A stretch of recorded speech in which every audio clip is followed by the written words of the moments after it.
கார்ப்பரேஷன்ல இருந்து அக்காவோட கடைய காலி பண்ணி தூக்கிட்டு வந்திருக்க விஷயம் தெரிஞ்சு வெற்றியும் பாண்டியும் வந்து பார்த்து என்ன சொல்றாங்கன்னு கேட்க, அத்துமீறி கடைய போட்டா வண்டி போக வர இடைஞ்சலா இருக்குன்னு வாய்க்கு வந்ததெல்லாம் சொல்றானுங்க. நம்ம பயந்த மாதிரியே கடை நம்மளை விட்டு போயிருச்சுன்னு சொல்ல வெற்றி அக்கா கிட்ட சாரி கேக்குறான். அப்ப அந்த குடிகார நாய் வந்து, என்னோட மேஜிக் எப்படி, நைட்டு நான் போதையில நீ பேசினதெல்லாம் மறந்துருப்பேன்னு நினைச்சையா, என்கிட்ட ஏன்டா வச்சுக்கிட்டோம்னு நீ ஃபீல் பண்ணிக்கிட்டே இருக்கணும்னு பழி வாங்கிட்ட சந்தோஷத்துல போறான். அக்காவும் வீட்டோட வாடகை, மல்லிகை ஜாமான், பொண்ணோட காலேஜ் ஃபீஸ்னு எல்லாத்தையும் நினைச்சாலே தலை சுத்துதுடா சாமின்னு புலம்பிக்கிட்டு இருக்காங்க. அப்ப வெற்றியும் அமைதியா இருக்கத பார்த்து பாண்டி ஏதாவது பேசி தொலைடான்னு சொன்னா, வெற்றி தன்னாலதான் அக்காவுக்கு இந்த நிலைமைன்னு ரொம்ப ஃபீல் பண்ணிக்கிட்டு இருக்கான். அக்காவும் அதை புரிஞ்சுக்கிட்டு, அட விர்ரா, ஒரு கதவு முடிச்சுனா கண்டிப்பா இன்னொரு கதவு திறக்கும்னு சொல்ல, இல்லக்கா என்னால தானே வியாபாரம் போச்சுன்னு சொல்ல, டேய் நீ வந்ததுக்கு அப்புறம் தான்டா வியாபாரமே வந்ததுன்னு விர்ரா பாத்துக்கலாம்னு சொல்றாங்க. அப்புறம் வெற்றி கிச்சனுக்கு வந்து, ரகுபதி சார் சமையல் குறிப்பு கொடுத்து விட்டாருன்னு சொல்ல, இப்படிலாம் பொய் சொல்லிட்டு போலாம்னு பார்த்தா அப்புறம் நடக்கிறதே வேறன்னு ஜானு கத்திக்கிட்டு இருக்காரு. வெற்றியும் நான் பொய்யெல்லாம் சொல்லல, உங்களுக்கு டவுட்டா இருந்தா அவருக்கே கால் பண்ணி கேட்டுக்கோங்கன்னு சொல்ல, ஜானும் சந்தேகப்பட்டு நெடுமாறன் கிட்ட விஷயத்த சொன்னதும் ரகுபதிக்கு கால் பண்ணி, என்ன சார் கசாயத்துக்குரிய இன்கிரீடியன்ஸ் எல்லாம் கொடுத்து விட்டுருக்கீங்கன்னு கேட்க, சும்மா தான் நெட்ல பார்த்தேன் பிடிச்சிருந்துச்சு, நீங்க அதை கொஞ்சம் ரெடி பண்ண சொல்லி கொடுத்து விடுறீங்களான்னு கேட்க, நெடுமாறனும் அவர்கிட்ட சரின்னு சொல்லிட்டு ஏதோ ஒண்ணு தப்பா இருக்குன்னு சரி வாங்கன்னு நெடுமாறனே அதை செய்ய ஆரம்பிக்கிறாரு. அப்ப நம்ம பையன் குறுகுறுன்னு பாத்துக்கிட்டே இருக்கத பார்த்து நெடுமாறன் காண்டாகிறாரு. உடனே ஜான் வந்து, நீ போய் வேற ரூம் சர்வீஸ் பையனை வர சொல்லுன்னு அனுப்பி விடுறான். அப்புறம் கசாயத்தை ரெடி பண்ணி முடிச்சதும் ரகுபதி கிட்ட வந்து கொடுத்து, நீங்க கொடுத்த இன்கிரீடியன்ஸ் எல்லாமே சரியான அளவுல இருக்கு, இதை நீங்க எந்த நெட்டிலையுமே பார்த்திருக்க முடியாதுன்னு சொல்றாரு. ரகுபதியும் சரின்னு வெற்றியை கூப்பிட்டு வர சொல்ல, அவன் வந்ததும் இந்த கசாயத்துல எல்லாம் சரியா இருக்கான்னு பாருன்னு செக் பண்ண சொல்றாரு.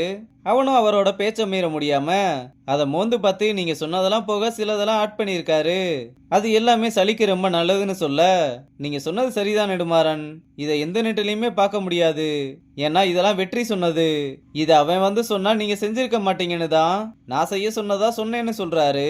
வெற்றியும் இதுக்கு மேல இங்க இருந்தா ஆபத்துன்னு, சார் கெஸ்ட் எல்லாம் வெயிட் பண்றாங்க நான் போறேன்னு எஸ்கேப் ஆகுறான். அப்புறம் அவரும் அதை ஒரு ஸ்பூன் குடிச்சு பார்த்துட்டு, சும்மா சொல்லக்கூடாது, இந்த கசாயம் தொண்டைக்கு ரொம்ப இதமா இருக்குன்னு சொல்ல, நெடுமாறனுக்கு உள்ள கொழுந்து விட்டு எரிஞ்சுக்கிட்டு இருக்கு. அப்புறம் வெளியே வந்ததும் டேமிட் டேமிட்னு கத்திக்கிட்டு இருக்க, அப்ப ஜான் வந்து, ரகுபதி சார் என்ன சொன்னாரு, நான் அதை டேஸ்ட் பண்ணி பார்த்தேன் அருமையா இருந்துச்சுன்னு சொல்ல, பின்னாடி திரும்பி முறைச்சதும் ஜான் பேண்ட்லயே கழிஞ்சிடுறான். நெடுமாறனும் அந்த ரூம் சர்வீஸ் பாய் என்ன ரொம்ப சோதிக்கிறான்னு அவனோட டிஷ்ஷை ஏன் கையாலேயே சமைக்க வச்சுட்டான்னு சொன்னதும், ஓ அந்த ஃபென்டாஸ்டிக்கான டிஷ்ஷை பண்ணது நம்ம வெற்றியான்னு கேட்டதும், டேய் நீ கொஞ்சம் வாய மூடுறான்னு அவனை நான் எதுக்குமே லாய்க்கு இல்லாதவன்னு நிரூபிச்சு காட்டுறேன்னு கடுப்புல கத்திக்கிட்டு இருக்கான். இங்க பத்மாவும் அவங்க ஃபேமிலியும் வெக்கேஷன் முடிஞ்சு கிளம்ப இத ஜோஜி பார்த்து ரொம்ப ஃபீல் பண்ணிக்கிட்டு இருக்காரு. பத்மாவும் அவங்க பொண்ணு கிட்ட, நான் ஜோஜி கிட்ட 2 நிமிஷம் பேசிட்டு வரேன்னு சொன்னா, அதெல்லாம் ஒண்ணு வேணாம்னு சொல்ல, நான் ஒன்னும் உன்கிட்ட பர்மிஷன் கேட்கல, சொல்லிட்டு போறேன் அவ்வளவுதான்னு வெறுவெறுன்னு வந்து, நேத்து உனக்கு ஒரு அன்கம்ஃபர்டபுளான சுச்சுவேஷனை கொடுத்துட்டேன்னு சாரி கேட்க, அவரும் தன்னாலதான் பத்மா வீட்டுல பிரச்சனைன்னு சாரி கேட்கிறாரு.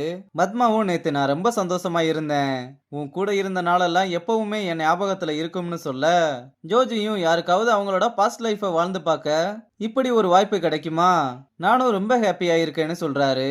அப்புறம் ஃப்ரீயா இருந்தா கால் பண்ணுன்னு நம்ம கண்டிப்பா ஒரு நாள் மீட் பண்ணலாம்னு ஜோஜிக்கு பிரியா விட கொடுக்குறாங்க. அங்க கட் பண்ணா ஐசுவுக்கு என்ன பிரச்சனைன்னு தெரியல. யார்கிட்டயே போன்ல கடைசி நேரத்துல போய் நான் யாரை தேடுவேன்னு கேட்டுக்கிட்டு இருக்க, அப்ப நம்ம வெற்றி வர்றத பார்த்ததும், சரி ஒருத்தன் சிக்கிட்டான்னு, அவன் வந்ததுமே உனக்கு கிட்டார் வாசிக்க தெரியுமான்னு கேட்க, வாசிக்கணும்னு ஆசையா தான் இருக்கு ஆனா தெரியாதுன்னு சொல்ல, சரி வா நான் உன் கையில கிட்டார் கொடுக்கறேன், நீ அதை வாசிக்கிற மாதிரி ஆக்சன் மட்டும் பண்ணா போதும்னு சொல்றா. யாராவது கண்டுபிடிச்சிட்டா என்ன பண்றதுன்னு கேட்க, அதெல்லாம் நான் பாத்துக்கிறேன், பேக்ரவுண்ட்ல எப்படியும் மியூசிக் ஓடும்னு எப்படியோ ஒரு வழியா அவனை கன்வின்ஸ் பண்ண, பேமெண்ட் ஏதாவது கிடைக்குமான்னு கேட்டதும், டேய் அதெல்லாம் நிறைய கிடைக்கும் வான்னு கூப்பிட, எங்க இதை முதலே சொல்லியிருந்தா இவ்வளவு கேள்வி கேட்டிருக்க மாட்டேன்லன்னு காசுன்ன உடனே வாய பொழந்துட்டான். அப்புறம் கிளப்ல வெற்றி வாசிக்க ஐசு பாடன்னு ஒரு வழியா சமாளிச்சு வெற்றிகரமா பாடி முடிக்க எல்லாருமே கைத்தட்டி வெற்றியையும் ஐசுவையும் பாராட்டுறாங்க.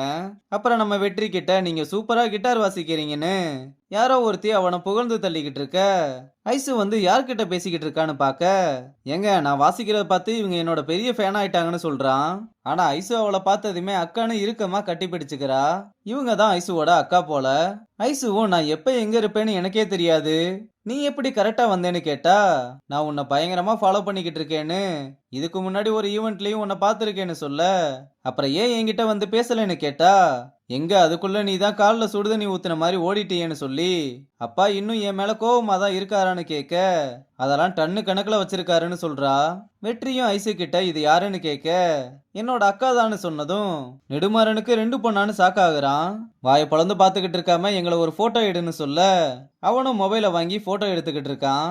அப்ப நெடுமாறன் வீடியோ கால் பண்ண, கட் பண்றதுக்கு பதிலா அட்டன் பண்ணதும், டேய் கேப் மாதிரி நீ என்னடா பண்ணிக்கிட்டு இருக்கேன்னு ஐசுவை கூப்பிட்டுக்கிட்டே இருக்க, வெற்றி பதட்டத்துல காலை கட் பண்ணி விட்டுறான். நம்ம கேள்சு என்னாச்சு என்னாச்சுன்னு கேட்க, அதெல்லாம் ஒண்ணு இல்லைன்னு விஷயத்த சொல்லாம, வாங்க செல்ஃபி எடுத்துக்கலாம்னு செல்ஃபியை போட, இங்க நெடுமாறன் வெற்றி மேல செம்ம காண்டில் இருக்கதோட இந்த எபிசோட முடிச்சிருக்காங்க.